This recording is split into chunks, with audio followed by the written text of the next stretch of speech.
네, 이삭이 리브가를 만나게 되는 그 장면, 지난 시간에 이어서 오늘 계속해서 살펴보도록 하겠습니다. 굉장히 긴 이야기인데 오늘 이 본문을 읽어보신 분들은 알겠지만 지난 시간에 읽었던 내용하고 똑같이 반복이 되죠. 그러니까 아브라함이 그의 종에게 나의 아들 이삭을 위하여 아내를 네가 데려와야 된다라고 명령하면서 했던 그 스토리가 이제 이 종이 이삭의 아내가 될 그 리브가의 오라버니 그 라반 앞에서 그동안 있었던 일을 쭉 언급하지 않습니까? 그러면서 다시금 반복되고 있습니다. 똑같은 이야기를 처음에는 아브라함의 입을 통하여 이번에는 그의 종의 입을 통하여 스토리가 진행이 되고 있죠. 우리가 생각할 때는 창세기 24장에 이삭이 누구를 만날까? 도대체 그가 만나는 여인은 누구일까? 라는 누구라는 것에 관심이 있지만 성경은 누구를 만나느냐보다 물론 그것도 중요하겠지만 어떻게 만났는가에 관심을 가지고 있습니다. 어떻게 만났는가? 이게 오늘 본문을 이해하는 가장 중요한 핵심입니다. 우리가 어떤 목표를 이룰 때에 과정이 중요하죠. 어떠한 과정을 통하여 어떠한 결과를 이루게 되었는가? 과정이 참 중요합니다. 우리가 한때는 한국 사회가 목표를 너무 중요하게 생각하여서 그 과정을 무시함으로 여러 가지 사고들과 좋지 않은 일들이 많이 벌어지지 않았습니까? 물론 지금도 그런 부분이 없지 않아 있습니다. 너무나 목표 지향적이기 때문에 그동안 과정 속에서 우리가 잘못을 했던 여러 가지 일들. 그런데 어떻게가 참 중요하죠. 어떻게 그 목표를 이루는가. 그러니까 오늘 본문의 내용도 마찬가지로 하나님께서 어떠한 과정을 통하여 이삭의 아내를 만나게 하였는가 라는 부분에 대해서 우리가 함께 살펴보도록 하겠습니다. 이 과정 가운데 가장 두드러진 것은 무엇인가 하면 하나님의 주권과 섭리가 지금 개입되고 있다라는 것입니다. 모든 절차와 과정 가운데 하나님께서 지금 움직이고 있거든요. 근데 하나님께서 움직일 때 거기서 등장하는 인물들 한 사람 한 사람들이 과연 어떠한 모습으로 그분의 뜻들을 이루고 있는가가 관심이 있는 것입니다. 그래서 이 한 인물 한 인물씩 우리가 살펴보면서 저들이 하나님의 주권과 섭리 안에서 어떻게 지금 말하고 있고 행동하고 있고 또 그 결과가 어떠했는가라는 부분을 살펴보고자 하는 것입니다. 우리가 첫 번째로 살펴보는 것은 아브라함입니다. 아브라함이 자기 아들 이삭의 아내로 며느리를 삼을 때에 두 가지 중요한 조건이 있었습니다. 그 첫 번째가 무엇입니까? 가나안의 여인은 되지 않는다. 가나안의 여인은 되지 않고 내 민족 중에서 내 아들의 아내를 데려와라. 이렇게 말하지 않습니까? 두 번째 조건은 이것이죠. 그를 이 땅으로 데려와야 된다라는 것입니다. 두 가지였죠. 반드시 이방 여인은 되지 아니하고 하나님을 믿는, 하나님을 알고 있는, 그를 경외하는 그러한 딸들 중에서 며느리를 삼아야 되고 또 하나는 이 땅으로 데려와야 된다. 만약에 이 땅으로 데려오기를 원치 않으면 그것은 하나님의 뜻이 아니다. 자, 여러분, 이 두 가지의 그 아브라함의 조건, 그렇죠? 며느리로 삼기 위한 조건. 이것이 우리 가운데 보여주는 것은 무엇인가 하면 아브라함은 하나님의 말씀에 근거한 삶의 원칙을 가지고 살았다라는 것입니다. 굉장히 중요한 것입니다. 원칙이라는 것이죠. 그러니까 원칙이라는 것은 물론 예외도 있지만 우리가 반드시 그것을 지켜야 되는 것입니다. 원칙으로 한번 세워지면. 그러니까 아브라함은 하나님께서 이미 그에게 내가 너에게 이 땅을, 가나안 땅을 너에게 축복의 땅으로 주겠다라고 약속하지 않았습니까? 두 번째는 이 땅에서 내가 너의 자녀를 하늘의 별처럼 번성하게 하실 것이다. 이 땅과 시에 대한 두 가지 약속. 받았습니다. 이것이 창세기 12장에서부터 반복되죠. 부름을 받을 때부터 계속해서 반복이 됩니다. 그래서 그의 삶 가운데서는 처음에는 흔들렸지만 처음에 가나안 땅에 들어갔을 때 기근이 들자마자 애굽 땅으로 도망가지 않습니까? 그러나 그의 인생의 여정 가운데 하나님이 약속하신 땅에 있는 것이 얼마나 중요한가, 이것을 그가 깨달은 것입니다. 그래서 두 가지 원칙을 세운 것입니다. 반드시 이 땅으로 와야 되고 내 민족 중에 내 아들의 아내를 삼아야 된다. 우리가 신앙생활이라는 것은 하나님 말씀을 공부하면서 삶의 원칙들이 세워진다는 것을 의미합니다. 삶의 여러 가지 원칙들이 세워지지 않습니까? 처음에는 여러분 신앙생활 시작하면 어떤 원칙이 세워집니까? 주일 성수해야 된다라는 원칙이 세워지지 않습니까? 주일날은 어떻게 해서든지 하나님 앞에 예배하는 날로 오락과 향락을 즐기는 것이 아니라 하나님을 예배하는 날로 삼아야 된다라는 그 주일 성수에 대한 원칙, 이것이 가장 큰 원칙으로 자리 잡지 않습니까? 그래서 유대인들은 이런 경구가 그들 가운데 있습니다. 우리가 안식일을 지키는 것이 아니라 안식일이 우리를 지킨다. 왜냐하면 사람은 감정에 따라서, 상황에 따라서, 주변 사람들에 따라서 자신이 살아가는 삶의 방식이나 선택들이 늘 요동칩니다. 여러분 자신을 믿을 수 있습니까? 못 믿습니다. 우리 자신을 여러분 믿을 수가 없어요. 하루에도 12번 바뀌는 게 사람 마음인데 그렇지 않겠습니까? 사람이 바뀝니다. 옛날에는 사과를 좋아했다가 지금은 뭐 배를 좋아하기도 하고, 옛날에는 채소를 좋아했다가 지금 고기를 좋아하기도 하고 바뀌거든요. 근데 그렇게 바뀌어지는 내 자신에게 나를 신뢰하고 나에게 믿음을 갖게 되면 그 사람은 계속해서 요동치는 삶을 살게 됩니다. 흔들리고 요동치죠. 그런데 우리가 하나님 말씀을 기준으로 삼고 거기에서 삶의 원칙들을 하나하나 세우게 되고 그 원칙들을 계속 지켜나가면서 그 원칙 사이를 왕래하다 보면, 저 원칙이라는 기둥들을 세워놓고 그 기둥 사이를 왕복하다 보면 삶이 구조화됩니다. 삶의 시스템이 생긴다라고 표현할 수 있을 것입니다. 어떤 견고해지는 것이죠. 그 견고함 속에서 신앙이 성장하는 것입니다. 그런데 하나님은 우리를 자유케 하셨는데 뭐 주일 성수가 뭐 이렇게 중요해? 하나님 앞에 11조 드리는 것이 뭐가 이렇게 중요해? 이런 것을 다 제하여 버리고 우린 자유롭게 신앙생활 해야지라고 생각을 하게 되면 그 사람의 신앙은 결코 성장하지 않습니다. 우리를 지켜주는 것은 내 자신의 믿음이 아니라 말씀 안에서 세운 삶의 원칙들입니다. 그게 우리를 견고한 믿음으로 인도합니다. 주일 성수, 그리고 11조, 뭐 이런 여러 가지의 원칙들이 있지 않겠습니까? 그래서 여러분, 어떠한 선택과 결정의 순간에 어떻게 해야 되지? 이렇게 묻는 것은 이미 한 발 늦은 것입니다. 어떻게 해야 되지라고 갈등하고 고민하게 될 때는 항상 원칙이 없는 것이거든요. 그럼 그때는 원칙을 만들어야 됩니다. 그리고 그 다음에 또 그러한 비슷한 상황이 생겼을 때 그때 세웠던 원칙을 도입하여서 결정을 하는 것입니다. 그러니까 저희도 지금 주일날 예배 드리는 문제에 대해서 이제 고민을 많이 하지 않겠습니까? 이제 6월 말에 대전에서도 이제 코로나가 이제 막 생기기 시작하면서 7월 5일까지는 강화된 거리두기를 하겠습니다라고 발표가 났습니다. 그때 과연 주일 예배를 어떻게 해야 될까라는 고민을 하게 된 것입니다. 그럼 7월 5일까지는 그냥 영상으로만 예배를 드려야 되는가? 그럼 그 다음에는 또 상황이 나아질지 또 안 나아질지는 알지 못하지 않습니까? 상황들을.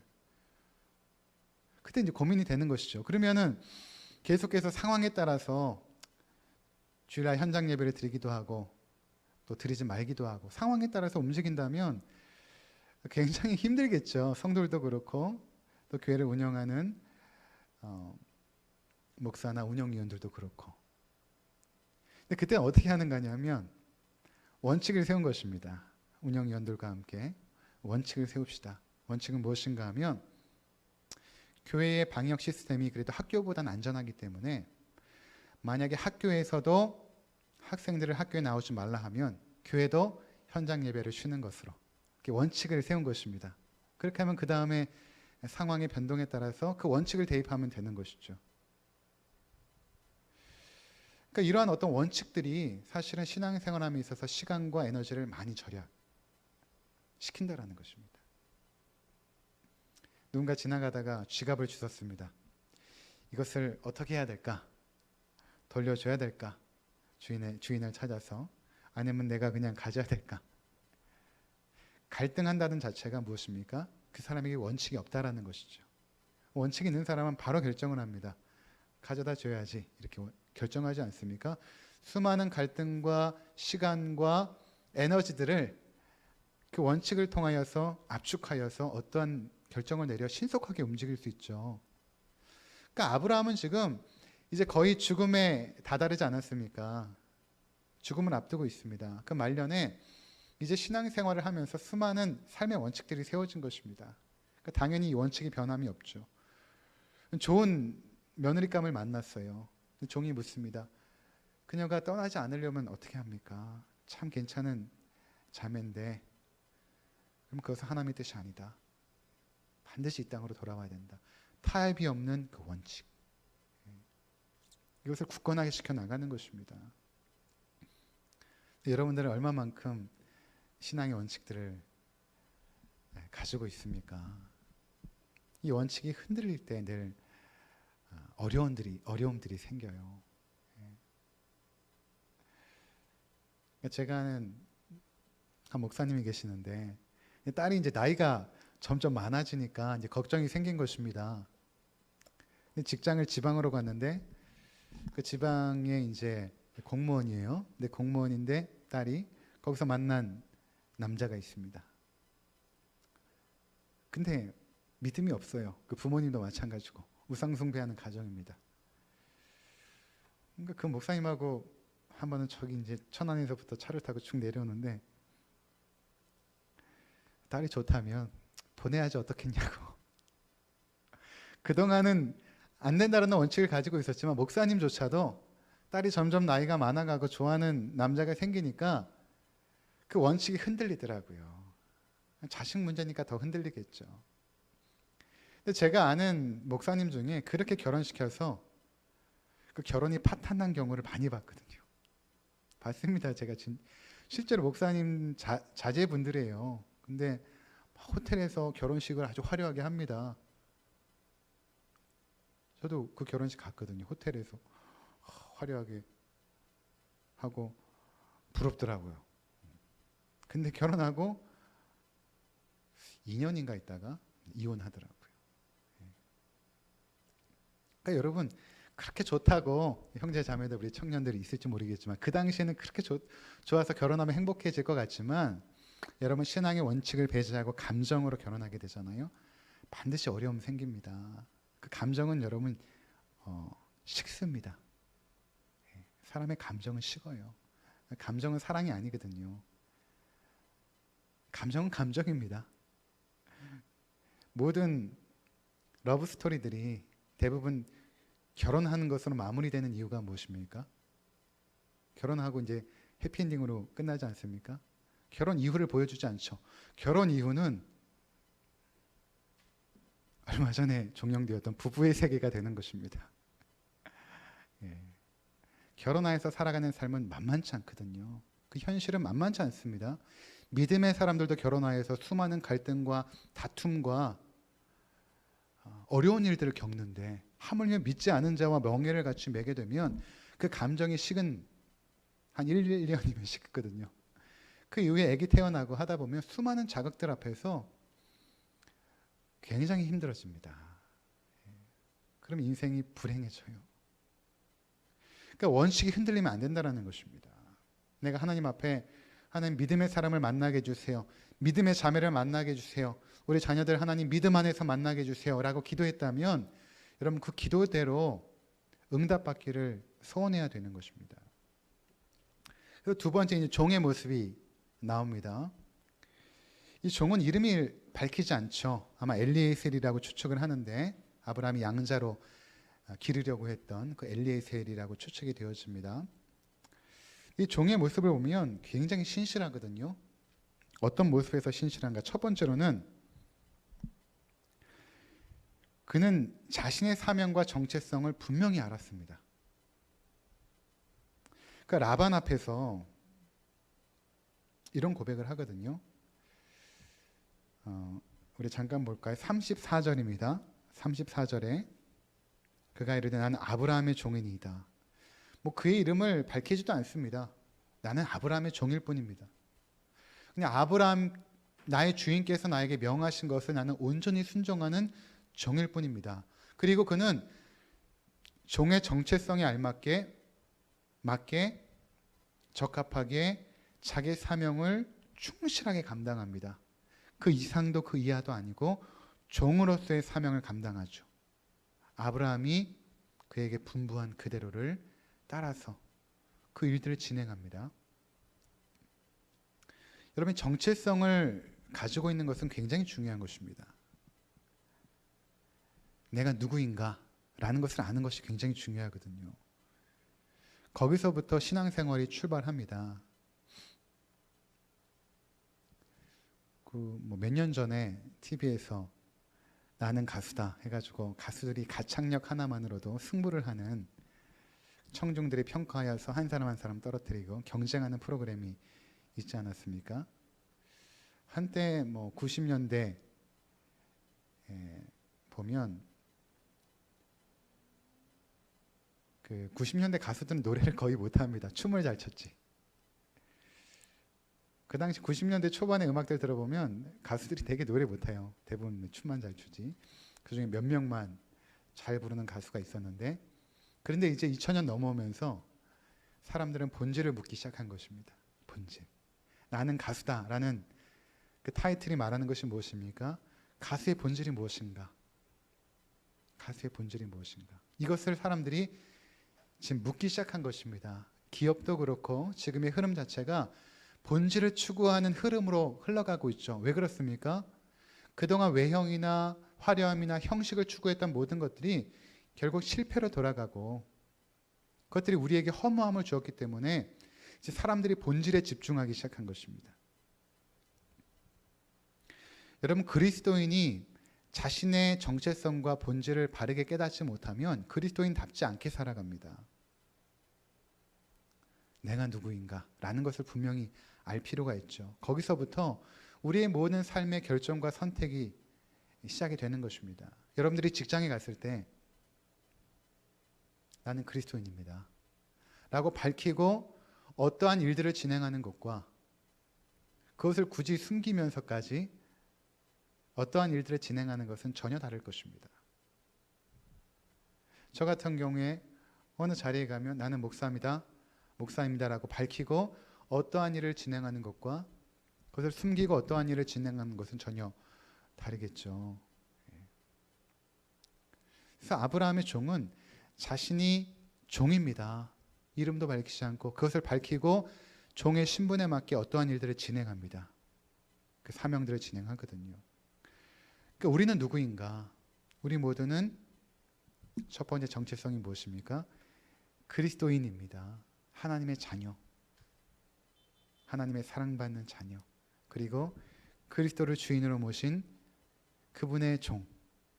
주님의 종. 그러니까 사도 바울도 항상 편지를 쓸 때 맨 먼저 쓰는 것이 무엇입니까? 그리스도의 종, 나 바울은. 그때 종이라는 단어가 둘로스, 노예라는 뜻이거든요. 그리스도의 노예인 나 바울은 이렇게 하면서 서신을 시작합니다. 자신의 정체성을 분명히 밝히죠. 내가 지금 어떠한 존재이고 이 존재로서 어떠한 일을 행할 것인가. 그 존재가 사명을 결정하는 것입니다. 그러니까 여러분들이 하나님의 자녀이고 그리스도인이라면 내가 어떠한 삶을 살 것인가가 결정이 되는 것입니다. 그리고 두 번째, 그 종의 모습을 통해 살펴볼 것은 그는 사명을 감당할 때 기도를 통하여 일을 하고 있는 모습을 보게 됩니다. 42절에서 45절에 보면 내가 오늘 우물에 이르러 말하기를 내 주인 아브라함의 하나님 여호와여 만일 내가 행하는 길에 형통함을 주실진대 내가 이 우물 곁에 서 있다가 젊은 여자가 물을 기르러 오거든 내가 그에게 청하기를 너는 물동이의 물을 내게 조금 마시게 하라 하여 이렇게 하면서 기도하잖아요. 무슨 기도입니까? 내가 하나님께서 원하시는 이삭의 아내를 만나고 싶은데 하나님 내가 내 지혜와 내 능력으로는 그가 누구인지를 알아볼 수 없을 것 같습니다. 그러니 하나님 이렇게 해주십시오. 내가 우물 곁에 있다가 물을 달라고 했을 때 물을 주는 처자가 있다면 그리고 나에게 이렇게 낙타들이 있는데 그 낙타에게도 물을 마시게 하는 그런 자매가 있다면 이 사람을 하나님께서 뜻하신 자매로 내가 알고 그를 이삭에게로 데려가겠습니다. 라고 기도했던 것입니다. 여러분 자기의 지혜와 경험을 의지하지 않죠. 이 사람은 아브라함이 신뢰할 만큼 굉장히 탁월한 종이었거든요. 아브라함에게 많은 종이 있었지만 특별히 이 종에게 명했다는 것은 굉장한 그 경험과 지혜가 있는 그런 종이었을 것입니다. 그럼에도 불구하고 그는 자기 자신의 지혜나 경험을 의지하지 않고 하나님을 의지합니다. 그리고 기도하죠. 하나님 이런 사람을 만나게 하옵소서. 그런 마음을 딱 가졌는데 참 재미있는 표현이죠. 여기 몇 절을 보시냐면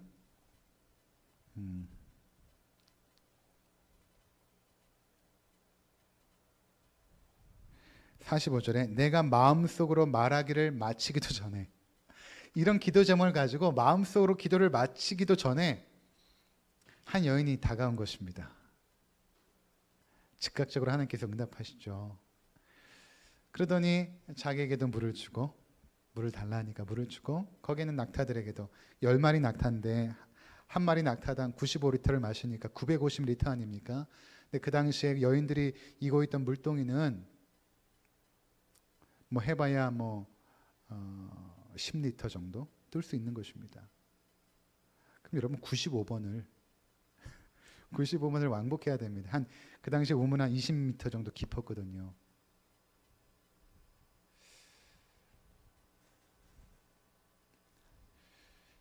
자, 그러면서 간혹 여러분 그렇지 않습니까? 어른들은 청년들은 잘 모를 것입니다. 어른들은 딱 하나만 봐도 저 사람이 괜찮은지 안 괜찮은지 압니다. 어떤 거 하나만 봐도. 제가 얼마 전에 읽었던 그 장영희 교수의 살아온 날들 그리고 살아갈 기적, 살아온 기적 또 살아갈 기적 이런 에세이를 쭉 읽다가 장영희가 자기 제자가 이렇게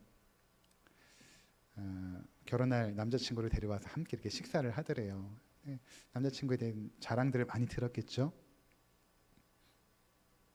그리고 식사를 쭉 하는데 식사가 끝나고 나서 돌아오면서 마음이 불편하다라는 것입니다. 왜 그랬냐면 그 남자친구가 굉장히 더운 날이었는데 선풍기를 자기 쪽으로 딱 돌려놓더라는 것입니다. 혹시 그런 그 남자의 그 자기중심적인 태도가 혹시 앞으로 너를 힘들게 하지 않을까? 여러분 어른들은 딱 보면 알거든요. 네, 보면 압니다.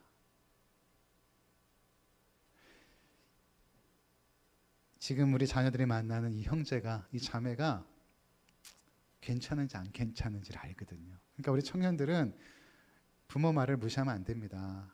감정적으로 막 좋아하지만 그런 것들이 눈에 안 보이거든요. 그냥 좋기만 하지. 근데 어른들 눈엔 보입니다. 그러니까 지금 이 종은 무엇을 강구했냐 하면 헌신적이고 희생적인 여인. 그것이 삶의 습관으로 형성이 되어 있었기 때문에 그 낙타를 보고 이 종을 보고 자기가 좀 힘들고 피곤해도 좋으니까 하는 건 아니겠습니까? 억지로 했겠습니까? 그게 좋은 것입니다. 그것을 기도한 것입니다. 이 종은 희생적이고 헌신적인 여인을 만나게 없어서, 그리고 그것에 알맞은 여인을 만나게 되었죠.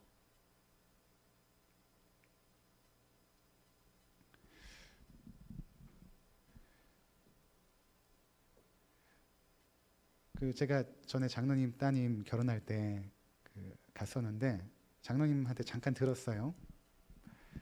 장로님께서 이제 딸의 신랑감을 위하여 기도한 조건들이 있었답니다. 다 기억나진 않는데 첫 번째가 당연히 믿음이 있는, 그리고 자기 딸을 고생시키지 않을 만큼 그래도 어느 정도의 책임감이나 능력이 있는, 이런 6가지인가 이렇게 기도했대요. 하나님께서 그것에 응답하신 것입니다. 어떤 그런 조건들을 위하여 기도할 때 그것이 하나님의 뜻에 먼저 맞아야겠죠. 이 종은 그렇게 기도한 것입니다. 희생적이고 헌신적인. 그리고 그렇게 기도했을 때 그것이 끝나기도 전에 그 여인을 만나게 되었고, 자기가 기도했던 대로의 사람이라면 하나님의 뜻인 것이고, 그렇지 않으면 어떻겠습니까? 아닌 것이죠. 아무리 좋아도 아닌 것입니다. 혹시 뭐 그런 분들 계실지 모르겠지만 연애를 하다가 정말 결혼까지 생각했는데, 제 제자들 중에도 그런 커플이 있습니다. 청첩장까지 다 왔고 제가 이제 주례하기로 돼 있었는데 일주일 전에 그 결혼이 깨진 것입니다. 지금까지도 이제 결혼을 못 하고 있거든요. 안타깝죠. 그런데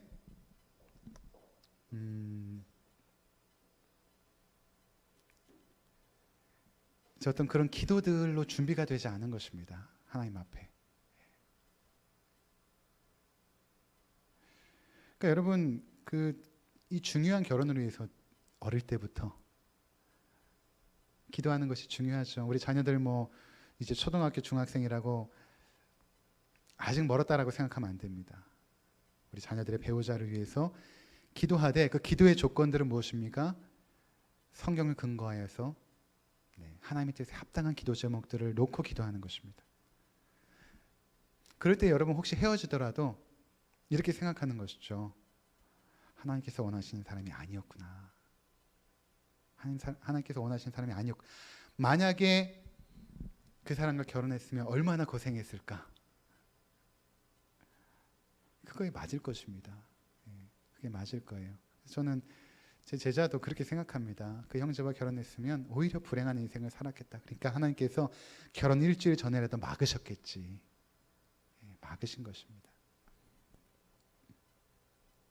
그러니까 지금 이 종은 하나님 앞에 신실하게 기도하였고, 그 기도대로 응답되어진 그 리브가를 하나님의 뜻으로 믿었던 것입니다. 그러니까 종의 자세는 첫 번째 무엇입니까? 자신의 정체성과 사명에 대한 분명한 인식. 두 번째는 기도를 통하여 하나님을 의지했고, 세 번째 자세는 무엇인가 하면 그 기도에 응답하신 하나님을 예배하는 삶의 자세.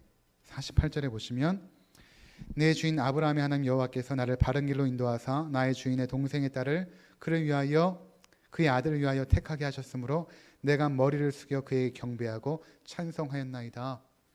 이 종은 하나님을 경배합니다. 무슨 말이냐면 자신의 지혜와 경험을 의지하지 않고 주님 앞에 기도함으로 하나님의 뜻을 물었고, 그 하나님의 뜻대로 되었기 때문에 이 모든 것들은 하나님이 영광 받으시고 경배 받으셔야 마땅합니다 라는 예배하는 삶을 살았다는 것입니다. 그러니까 여러분, 우리가 이 종처럼 우리 자녀들의 배우자를 결정한다면 얼마나 좋겠습니까? 그렇죠? 그것도 부모의 사명입니다. 부모의 사명이에요. 우리 자녀들을 위하여 좋은 배우자를 만나게 하는 것이 부모의 사명입니다. 그 사명 감당할 때 기도로 준비해야 되는 것입니다. 종처럼. 세 번째는 하나님께 늘 예배하고 경배하는 삶을 살아야 되는 것입니다. 그런 사람을 통하여 하나님께서 그분의 뜻을 이루어가고 있다라는 것입니다. 지금 우리가 보고 있는 것이. 그러니까 하나님의 주권과 섭리가 이루어질 때 아브라함을 통하여는 그 믿음의 원칙, 그리고 종을 통한 이 세 가지의 믿음의 자세. 세 번째는 리브가입니다. 리브가는 참 여기 굉장히 놀라운 사실이 그 종을 따라갑니다. 즉각적으로 따라갑니다. 그 종이 결국 이 리브가의 집에 가거든요. 거기서 라반이 맞이합니다. 아무래도 그 아버지 부두엘이 등장하지 않아요. 라반, 오빠 라반과 어머니가 등장하는데 이 모든 결혼의 과정을 그 오빠와 어머니가 주관합니다. 아마 신학자들은 그 아버지가 병들었거나 너무 노쇠해서 이것을 주관하지 못했을 것이다 이렇게 미루어 짐작을 합니다. 그래서 오빠 라반이 나오고 또 이 리브가의 어머니가 결혼을 주관하는데 이 오빠와 이제 어머니는 우리 동생을 우리 딸을 이삭에게 주는 것이 좀 얘기를 들어보니 하나님의 뜻에 합당한 것 같습니다라고 그들도 인정합니다. 그런데 한 10일 정도는 그래도 머물러서 좀 결혼을 준비해야 되지 않겠습니까? 이렇게 부탁을 하는데 리브가는 그렇지 않습니다. 뭐라고 대답하냐면 55절 56절 제가 읽겠습니다. 리브가의 오라버니와 그의 어머니가 이르되 이 아이로 하여금 며칠 또는 열흘을 우리와 함께 머물게 하라. 그 후에 그가 갈 것이니라. 그 사람이 그들에게 이르되 나를 만류하지 마소서. 여호와께서 내게 형통한 길을 주셨으니 나를 보내어 내 주인에게로 돌아가게 하소서. 그들이 이르되 우리가 소녀를 불러 그에게 무리를 하고 리브가를 불러 그에게 이르되 내가 이 사람과 함께 가려느냐. 그가 대답하되 가겠나이다. 가겠나이다. 즉각 출발합니다. 어떻게 리브가에게 이런 믿음이 있었을까? 여러분, 그 기도로 준비하고 하나님을 신실하게 경외하고 예배하는 삶을 산 사람들은 하나님의 뜻에 즉각 순종합니다. 고민하지 않아요. 여러분, 하나님의 뜻에 왜 고민을 합니까? 그렇지 않습니까? 하나님의 뜻인데 왜 고민을 합니까? 하나님의 뜻은 순종하는 것이지 그것을 고민하는 것이 아닙니다. 그러니까 리브가는 늘 기도하고 준비가 되었던 사람이었기 때문에 지금 이 종을 통하여 하나님의 선하신 주권과 섭리를 딱 들었습니다. 아, 그럼 따라가는 것이 맞다. 내가 이삭을 보지 않았지만 이 모든 과정 가운데 하나님의 선하신 섭리가 있구나. 그러면 순종해야지라고 즉각적으로 이 종을 따라 나섰던 것입니다. 그러니까 여러분, 기도로 결혼이 준비되어 있지 않으면 결혼하지 마십시오. 위험합니다. 리브가처럼 늘 기도로 준비가 되어 있어야 하나님의 뜻에 맞는 사람을 알아보지요. 근데 그렇지 않으면 못 알아봅니다. 그러니까 여러분, 준비하고 있어야 돼요. 배우자감에 대하여. 부모님들도 마찬가지입니다. 기도로 준비하고 있어야지 누군가 형제를 만났을 때 주의 뜻에 합당한지 아닌지를 분별할 수 있지 않겠습니까? 그리고 추진하는 것입니다.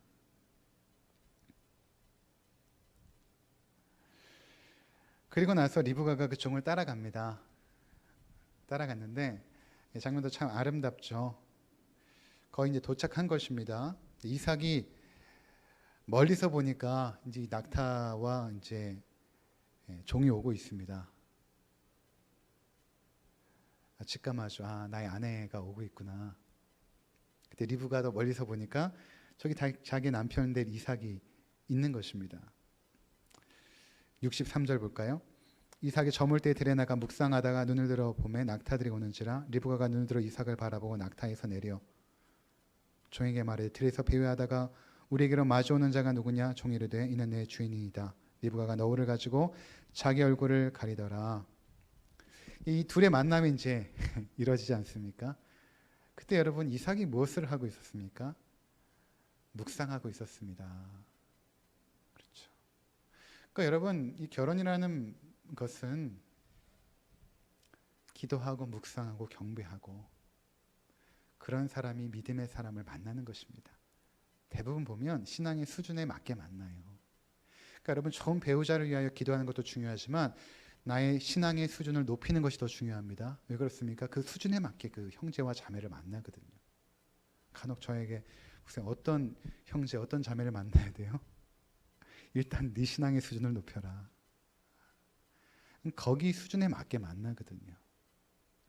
왜냐하면 그 수준보다 높으면 보지를 못합니다. 그러니까 자기 신앙의 수준을 높이는 과정이 필요해요. 20대 때는 열심히 신앙의 수준을 높여 자신의 신앙과 인격 이것을 높여놓으면 그 수준에 합당한 사람을 알아보고 그 사람과 만나게 되는 것입니다. 사랑하는 성도 여러분, 제가 지난주에도 말씀드렸지만 18명으로 카운트했는데 더 많더라고요. 보니까 신진철 집사님 댁에 우리 큰아들도 제가 뺐고요. 보니까 까먹었고 또 여러 형제와 자매들 한 20명 되거든요. 네.